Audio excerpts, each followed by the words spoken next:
Doy ahora la palabra al excelente. I now give the floor to His Excellency Yvan Pinto, Minister of People's Power for Foreign Affairs of the Bolivarian Republic of Venezuela.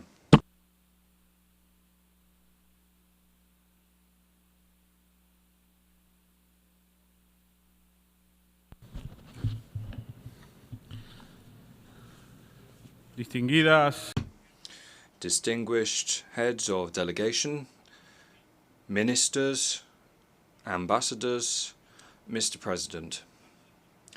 Over these last few days, we have heard in this General Assembly two narratives. One, the discourse of the oligarchs and their satellites who seek to rule the world, and another, that of the dignified peoples who fight for their sovereignty and independence. The oligarchs, led by the government of the United States of America, are attacking the Charter of the United Nations to destroy this organization from both outside and within, and have nearly achieved this already. To this end, they promote the involvement of private corporations, non-governmental organizations, and other strategies that disregard the sovereignty of states. They have called this a rules-based order. Not satisfied with this, the oligarchies resort to political expressions that we thought we had already overcome, such as fascism and Nazism. These political currents of imposition and domination promote white supremacy, racism, xenophobia, and other forms of intolerance, normalized with the support of large international media monopolies and social networks. They are placed at the service of imperialism and neocolonialism, ultimately supporting their plans to create tensions, fabricate conflicts, and pit peoples against each other. As we speak in this assembly, bombs are falling in Gaza, where Israel has murdered tens of thousands of girls, boys, women, and men who are innocent, with the complicity of the governments of the United States of America and the European Union. The greatest crime of extermination and genocide since the one committed by Hitler in the Second World War is currently being carried out. Today they intend to export their hatred and destruction to an entire region, bombing and murdering innocent people in Lebanon and Syria as they try to destabilize the Islamic Republic of Iran. This is a genuine threat to humanity and world peace. A new form of terrorism has been doled out in Lebanon, where, with the complicity of private companies, that manage the supply chains of mass consumer technologies, it sets a severe precedent, putting global security at risk. They also bomb civilian infrastructure in that kindred country, killing innocent people just as they do in Gaza. Israel has truly become a death machine, which must be stopped at once. But instead of stopping the massacre and bringing those responsible to justice, those most powerful insist on expanding the war to Europe and other parts of the world through military blocs such as NATO. After the defeat of Ukraine in their Nazi adventure, they now intend to bring war and terrorism to Great Russia, which, as history has taught us, will always be victorious. NATO's expansion also threatens peace in South America with the installation of military bases with the complicity of the lackey governments of Argentina and Ecuador. Hate speech promotes and fosters terrorism in its various forms. For instance, from the very territory of the United States of America, attacks, assassination attempts, destabilization, and attacks against sovereign peoples such as Venezuela are continuously planned. To this end, they have resorted to the use of information and communication technologies, especially social media, controlled by the empire's frontmen who fabricate psychological wars aimed at exploiting feelings of hatred and destruction without control of any sort. In addition to this, there are cyber attacks on critical infrastructure, including vital utilities, banking, oil, and electoral systems, as happened in my country on the 28th of July. Mr. President, how can progress be achieved on peace and security issues when the United States of America, whose government insists on providing a framework of impunity for violators of international law, hijacks the body responsible for maintaining peace and security. From this rostrum, we reiterate our unwavering solidarity with the kindred people of Palestine, whom we support with determination in their just cause and in all efforts aimed at preserving a clear political horizon, which preserves the viability of the two-state solution based on the pre-1967 borders. We welcome the fact that for the first time in the history of this assembly, the delegation of Palestine sits with us as another state. Hoy más que nunca. Today, more than ever, it is urgent that we ensure their immediate, fully fledged membership of this organization. We also wonder how the decolonization agenda can be achieved if we insist on preserving a status quo that only benefits the occupying and administering powers. Our solidarity and firm support goes out to all peoples who are fighting for their inalienable right to self-determination, to achieve full independence and to be true masters of their own destiny, their lands and their resources. It is time that the yearning of freedom of our sisters and brothers in Western Sahara, Puerto Rico, New Caledonia, French Polynesia, Bonaire, and so many other territories be finally realized. Venezuela has a profound anti-colonial vocation inherited from our independence struggle and the legacy of our liberator Simón Bolívar. Therefore, we embrace with determination all of these great causes, which we have historically assumed as our own. We are determined to contribute to the end of colonialism in all its forms and manifestations. Similarly, we will continue to demand the restitution of the sovereignty rights over the Chagos archipelago and the Malvinas Islands to the legitimate owners, namely the Republic of Mauritius and the Argentine Republic. Despite the betrayal of the cause of the Malvinas by the shameless Javier Milei, the brotherly people of Argentina can always count on Venezuela's solidarity and full support in this just and historic claim. President, even today, the peoples of the world are still paying the price for the misfortunes left by the colonialism of empires such as the United Kingdom, which committed crimes on all continents and is now trying to erase from our memories this with total impunity. One of them, these harmful effects, which persists to date, is the disposition of Venezuela's sovereign rights over the Guayana Essequiba.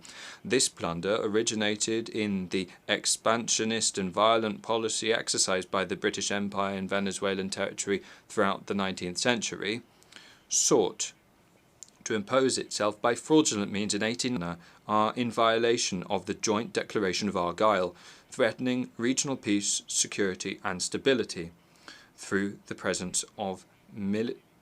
military presence of extra-regional actors and the illegitimate granting of oil concessions in a non-demarcated maritime area.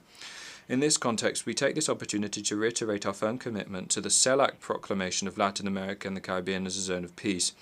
It is time for Guyana to demonstrate its commitment to that proclamation, as well as dialogue, mutual respect, tolerance, and understanding, thus returning to the Geneva Agreement.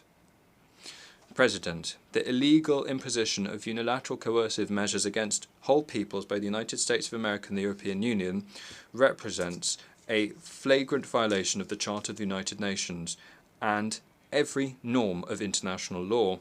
These measures constitute massive violations of human rights, including the right to development, as well as crimes against humanity.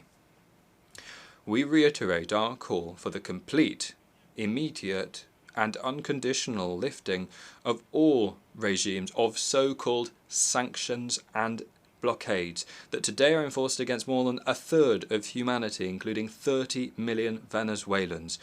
Our solidarity with the sisters and brothers in Belarus, the Democratic People's Republic of Korea, Cuba, Eritrea, Iran, Nicaragua, Syria, Zimbabwe, and so many others who suffer the effects of these criminal policies day by day.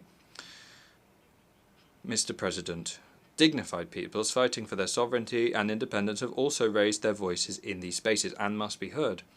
Venezuela today faces the onslaught of new forms of colonialism. For several years now, the government in Washington has been carrying out a neocolonial experiment which aims to destroy our democratic system, our institutions, our sovereignty, our independence, and the inalienable right of our people to self-determination in every possible way. This is a large-scale recolonization plan that attempts, based on a continued coup d'etat, to destroy our republic. For its execution, all options have been and continue to be on the table. Since the cruel, inhuman enforcement of a ferocious economic, commercial and financial blockade with almost 1,000 sanctions, which has cost our nation more than $642 billion in the last 7 years alone, to which we must add the losses of our state oil company, in Spanish known by the acronym PDVSA, amounting to $232 billion, and the theft of 31 tons of gold deposited in the Bank of England, as well as of other important assets owned by the Republic abroad. Not to mention the theft by Argentina and the Dominican Republic of aircraft in the service of the Venezuelan state. Venezuela is not the only one affected by this interventionism, which is deeply rooted in the colonialist tradition of the Monroe Doctrine, and which continues to cast a shadow over the expression of political independence on our continent. This is the case of brave Cuba and the blessed and always free Nicaragua. They also promote coup d'etat, as in Bolivia.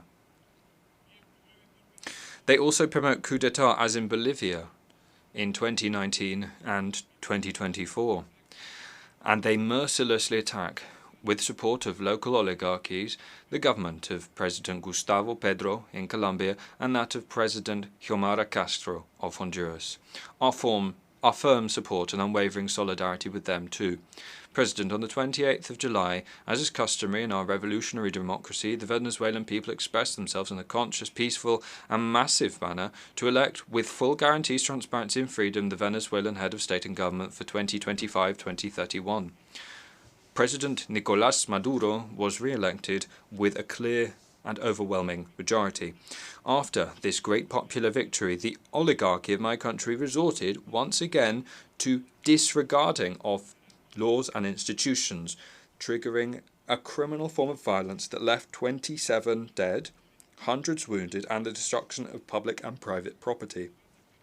With the use of criminal gangs, they set up barricades, burned schools, hospitals, and public institutions, and assassinated ordinary citizens for their political affiliations alone. None of this will be reported in the mainstream media.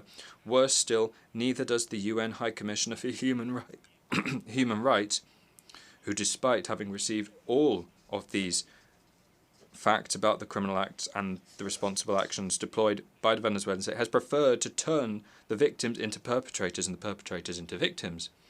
Over the last 2 days, this fascist and disinformation campaign against our country has been spread from this rostrum. The government of the United States of America and its satellite and servile governments have dedicated themselves to lying, attacking and threatening our people from this place, which is a symbol of peace and understanding, by trying to impose a false narrative. But here we are once again to present the truth about Venezuela and our people. Today we come to unveil all of these charlatans. President, at the forefront of this huge operation is, as usual, the government of the United States of America and its agencies, as part of its failed policy of a continued coup d'etat against the Bolivarian Republic of Venezuela, which began more than 25 years ago. From their territory, and specifically the state of Florida, terrorist attacks against public officials and facilities are planned. They also use social networks with impunity and the full support of the White House to promote mercenary incursions, as already happened in May 2020. Although Washington denies involvement, this time they were caught red-handed. Investigations into the latest aggression plots have shown that several US and European mercenaries including an active US military officer specializing in terrorist and destabilization operations, were behind the post-electoral violence. These criminals have confessed that they intended to assassinate President Nicolás Maduro, the executive vice president, and other senior Venezuelan state officials, as well as attacking critical infrastructure services such as water and electricity. We inform you that all have been arrested, including 2 people linked to Spain's National Intelligence Center. In addition, more than 400 rifles of different types have also been seized, some of them produced for the exclusive use of the US Armed Forces. In the coming weeks, our government will present additional and much stronger evidence of what happened, which we are certain will shock the world. President, an additional phase of this criminal plan of aggression has been developed in recent days through another group of mercenaries who opened a website in this country to openly raise funds to attack Venezuela and carry out assassinations. This initiative has the backing of US government agencies, US Congress members and senators. The hypocritical oligarchic narrative does not condemn such an aberration. In this context, it bears underlining the obligation of the states to ensure that their territory is not used to finance, plan, facilitate, or commit acts of destabilization through the use of mercenaries and terrorists. In this sense, we demand that the US government comply with its international obligations on this subject. We also have to emphasize that these terrorist plots, planned for months, took place at the very same time as the negotiations and signing of agreements between Venezuela and the United States of America in Doha in September last year, through which we sought to move towards a normalization phase of relations between the two nations. This is further proof that the empire's word and supposed goodwill cannot be trusted. The Venezuelan people demand the immediate fulfillment of all the commitments agreed in Doha, to lift all sanctions, unilateral coercive measures that illegally cast a shadow over our country, and we thank the government of the state of Qatar for its good offices as facilitator of these negotiations. Furthermore, and we have to say this, all of that is happening while the government of the United States of America, which promotes and finances criminal actions across the world, includes Cuba without any basis whatsoever on a spurious list of countries allegedly accused of sponsoring terrorism. We also demand an end to this attack against the homeland of Martí and Fidel, which further deepens the impact of the blockade. Mr. President, this new aggression against Venezuela that is still in full swing will have exactly the same destiny as all the previous ones, a resounding failure. Despite the psychological operations aimed at creating confusion, despite Washington's overt and covert operations within the framework of so-called maximum pressure, social peace reigns in Venezuela today. The plans to create violence have been overturned thanks to the determination of our people to defend their right to live in peace. Today, moreover, Venezuela has experienced growth that has allowed it to insert itself strongly into the world economy, contributing its strength to the production of energy, food, and basic goods and services. This success has been possible thanks to the determination of the Venezuelan people and the firm leadership that has managed to see down the blockade. Mr. President, at this juncture, our call to the free and peace-loving peoples of the world is to strengthen unity in the face of those who want to divide us in order to achieve their plans of neocolonial domination. It is the time for the global south. It is the time for the longed-for new world order. It is time to consolidate this new multipolar and multicentric world of peace and economic prosperity, free of hegemonies. It is time to rescue the founding principles contained in the UN Charter and to honour the promise that this organisation is at the service of we the peoples, as stated in its preamble. Venezuela puts its Bolivarian diplomacy of peace at the service of humanity to advance in that direction, as demonstrated by its leadership at the head of the Group of Friends in Defence of the Charter of the United Nations. These are the principles that constitute the narrative of free peoples, which are expressed in new forms of partnership based on the principles of solidarity and complementarity, as, for example, the Bolivarian Alliance for the Peoples of America, or ALBA-TCP by its acronym in Spanish, and BRICS, as well as other hopeful prospects for the emerging New World Order, in which our country seeks to insert itself at an accelerated pace. President, let me conclude by emphasising that in Venezuela we are still on our feet, waging battles hand in hand with our people in a permanent popular organisation and mobilisation in the struggle to continue consolidating our independence. No matter who is at the head of the US empire that speaks before this rostrum in a year's time, you can rest assured that the clear and rebellious voice of the people of the Bolivarian Republic of Venezuela will continue to be present in this forum under the strong leadership of President Nicolás Maduro Moros, as we stand determined to resist US imperialism. As Bolivar said, God grants victory to those who enshow constancy. Thank you.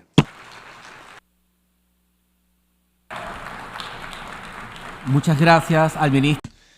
Thank you to the Minister of People's Power, Foreign Affairs of the Bolivarian Republic of Venezuela.